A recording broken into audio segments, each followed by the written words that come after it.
kembali lagi di kegiatanku di pagi hari ya. Sebelum jualan kita selalu mempersiapkan dulu apa yang kita mau jual ya. Di sini aku lagi bikin jelly susu. Karena di menu jualanku itu ada jelly susu ya. Jelly susu aku jual harga 1.000. Ini tuh bahan-bahannya terdiri dari Nutrijel yang rasa-rasa gitu. Aku ini pakai rasa jeruk ya. Kita rebusin pakai gula dan air, disesuaikan saja ya.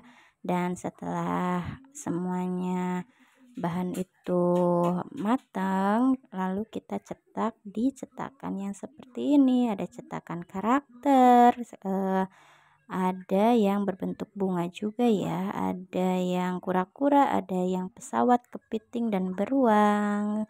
Semoga menginspirasi.